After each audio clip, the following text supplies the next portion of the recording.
Have you ever wondered about all those ingredients and supplements? Do any of them truly work? And what about minerals like zinc, magnesium, and boron?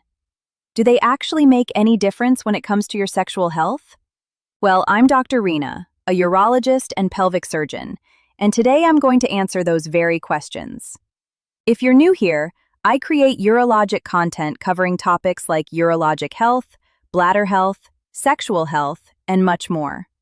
If this is your first time on the channel, be sure to subscribe and share it with your friends. Today, we're diving into which ingredients in supplements may support sexual function and help boost testosterone. So let's start with what most people are curious about: supplements for erectile dysfunction. Many of them contain a long list of ingredients, right? Let's talk about some of the most common ones. Why don't you start with the ones people hear about the most, and tell us whether they actually work? About 50% of erectile dysfunction is connected to what's happening in the mind.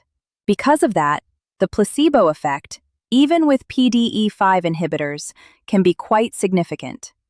But if we set the placebo effect aside for a moment, what really works? Anything that helps your body produce more nitric oxide can make a difference. For example, amino acids like arginine, especially L-citrulline. Citrulline is actually a precursor to arginine, and interestingly, taking citrulline can increase arginine levels in the body even more effectively than taking arginine itself. This process helps widen the arteries and blood vessels because it increases nitric oxide production. That's why I'm a big fan of citrulline. However, it's important to understand that this is not a replacement for a PDE5 inhibitor. In fact, one study showed that combining a few antioxidants with a PDE5 inhibitor, though I can't recall exactly which one, worked better for erectile dysfunction than using the medication alone. Why? Because what we're really doing is building your sexual health. Every part of what I just explained, every single word, matters. I'm focused on strengthening your sexual health from the ground up. So this is not something that works based on a single event. And by the way, if a product is event-driven, meaning you went to the gas station, took it, and it worked that same evening or within 2 hours, then from my experience, and I've had a lot of it, there's probably a PDE5 inhibitor hidden in it. Most of these natural ingredients simply don't work that quickly. If they're going to help on their own, it takes time. The reason is that you're gradually building better sexual health. What do I mean by that? For example, I often recommend things like pomegranate extract and resveratrol. These have many health benefits, but one of the important things they seem to support is arterial health and endothelial health. The endothelium is the inner lining of your blood vessels and arteries. When this lining is healthy, it helps blood flow more efficiently. These compounds appear to nourish that endothelial layer.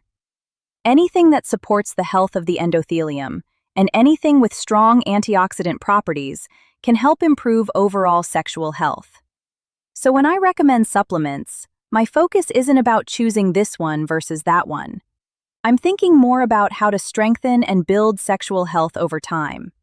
And as you were mentioning, there are people who strongly believe in certain ingredients found in supplements. Do they truly help improve sexual health or build sexual health the way you're describing? Over the past several decades, science has actually looked at many different herbs used for erectile function and related concerns. So let's talk about some of them. There are certain botanical supplements that seem to work reasonably well for erectile function. And it's important to remember that this also connects with testosterone levels. You need healthy testosterone levels for erectile function, and certainly for sexual desire as well. So all of this works together. Ashwagandha is one of my favorites, and I think you probably appreciate it too, especially since it has roots in India. Yes, it originally comes from there. But beyond that, it's simply a wonderful botanical. In fact, my favorite category of botanicals is something called adaptogens. You have different groups of herbs, some that support the nerves, others that help in different ways, but adaptogens are unique. They help your body adapt to stress and manage the effects that stress can have on your overall health. So ashwagandha works as an adaptogen, just like its name suggests. It's sometimes called Indian ginseng. And then you have ginseng from China and Korea, Korean ginseng as well, which also belongs to the adaptogen family. There are several others too, like rhodiola, which comes from Russia. How does it work? Well, it appears to have the ability to help increase testosterone levels. It also seems to reduce or balance cortisol levels. When cortisol is high, testosterone tends to drop. Cortisol basically works against testosterone, and cortisol usually rises when the body is under a lot of stress. So by helping to control cortisol, it may allow testosterone levels to improve, and that can also support sperm quality and other aspects of reproductive health. Another plant often mentioned is epimedium. Epimedium is commonly known as horny goat weed. That's the popular street name for it. Right, it's one of those funny names people hear about all the time. But interestingly, it really doesn't have anything to do with goats. The story goes that about 150 years ago, a group of Chinese farmers noticed goats eating this plant, epimedium, and they became unusually active afterward. People started joking that these goats were suddenly full of energy and excitement. That's where the nickname came from. And ever since, the plant has been associated with sexual health. There does seem to be some promising activity with it, and it appears to work fairly well in certain cases. However, there isn't a lot of human research yet. Most of the studies have been done on animals. One interesting detail is that epimedium contains a compound called icariin.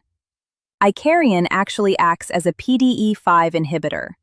So if the plant contains enough icariin, it could potentially have a mild to moderate effect similar to that type of medication. It's also possible that other components of the plant contribute to its effects as well. Now let's talk about vitamins and minerals. I'd really like to hear your thoughts on whether certain ones, like magnesium or zinc, can be helpful for erectile dysfunction.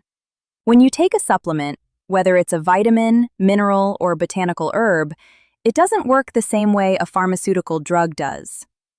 A drug usually targets one specific pathway. Supplements, on the other hand, tend to influence many different pathways in the body. That's why it's important to get the most benefit possible from whatever you choose to take. And of course, both macrominerals and microminerals play important roles in supporting overall health to some degree. So I'm just going to mention the ones that I personally believe are essential. Magnesium is definitely one of them. For me, magnesium is a must. It's actually in my top 5. It plays a role in more than 300 enzymatic pathways in the body. It does a tremendous amount for overall health, especially for the cardiovascular system. And it can help lower blood pressure. I won't dive into all the studies and references right now, but it does support healthy blood pressure levels. It's also helpful for migraines. Magnesium is a mineral that helps relax both nerves and muscles. In cases like prostatitis, magnesium can also be beneficial. It supports better sleep as well, especially certain forms like magnesium threonate, and it may even help with memory. If someone struggles with constipation, forms like magnesium citrate or magnesium oxide can be useful.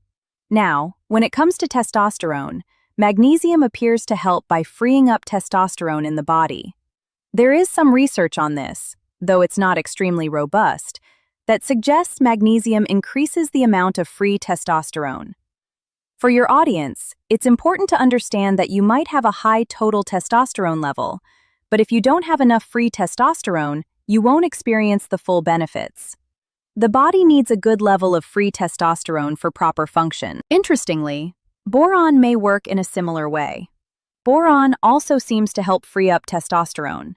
But if you had to choose just one to get the most benefit overall, I would say magnesium gives you the biggest return. Magnesium is considered a macro mineral. For a micromineral, I'm a big fan of zinc.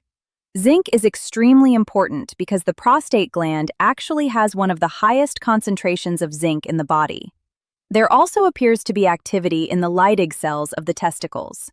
Those are the cells responsible for producing testosterone. Zinc seems to support healthy function there as well. So, if you had to pick just 2 minerals, I would say magnesium and zinc. Now, people sometimes ask if there's a risk of taking too many minerals. Could you end up with too much in your system? If you're talking about water-soluble vitamins or minerals, the body usually handles them quite well. For example, vitamin C is water-soluble, while vitamins A, D, E, and K are fat-soluble. Many minerals are also processed in ways that allow the body to remove excess amounts. Another argument I hear a lot is that vitamins just turn into expensive urine. I've heard that many times. And honestly, there is a small amount of truth to that. Your body will take what it needs and eliminate what it doesn't through urine. But that doesn't mean they're useless. The goal is to make sure your body has enough of the nutrients it needs available. Saying you shouldn't take vitamins because you might urinate some of them out is almost like saying you shouldn't drink water because you'll eventually go to the bathroom anyway.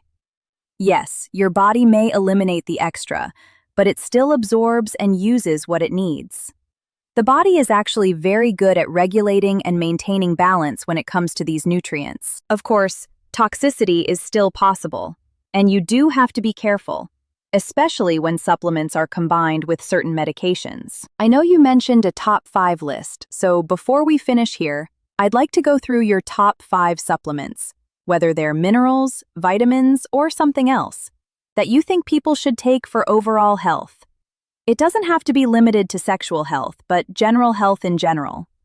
I believe that much of the food we eat today is lacking in important nutrients. Even if someone eats very clean, very healthy food, I personally follow a plant-based diet, by the way, I've never really seen anyone who gets everything perfectly from diet alone. I've been working in this field for about 25 years. I've tried almost every diet, and I know many of the people who promote these diets publicly. I also see what happens behind the scenes, and honestly, no one is truly at 100%. Even if someone were doing everything perfectly, our foods simply don't contain the same levels of nutrients they once did, for many of the reasons we talked about earlier. Because of that, I believe a good multivitamin is a smart starting point, something that covers the basic nutritional needs. In addition to that, I would recommend fish oil or another source of omega-3 fatty acids. For people who follow a strict vegan lifestyle and prefer not to consume anything from animals, algae-based supplements are a good alternative since algae also contain omega-3s. Next would be magnesium, and then vitamin C. Many people associate vitamin C only with colds and flu, but it actually supports many different processes in the body. If you don't have enough vitamin C, your body can't properly produce collagen. For example, people who have bleeding gums sometimes improve simply by increasing their vitamin C intake. Vitamin C helps support collagen production, which can benefit your skin as well. You might even notice improvements in skin appearance over time. So far, I've mentioned a multivitamin, magnesium, omega-3 fatty acids, and vitamin C. Choosing the 5th one is a little difficult because there are really more than 5 that I like, closer to 10, honestly. But for the 5th option, I'm going to pick a botanical supplement. That would be curcumin. I personally take quite a bit of it. As we get older, many of us wake up feeling a little stiff in the morning, especially if we exercise regularly like I do. Curcumin can help with that. It also has strong antioxidant properties and has been studied for potential anti-cancer benefits. In fact, I even use it in certain cases with prostate cancer patients in appropriate amounts. So curcumin is definitely one I value highly. And I'll add one more as a bonus. Number 6 would be ashwagandha. With ashwagandha, you really get a lot of benefits in one supplement. It supports stress balance and may offer several healthy aging benefits as well. I hope everyone learned something valuable from this discussion. Please leave a comment below with any questions you may have. And as always, remember to take care of yourself, because you truly deserve it.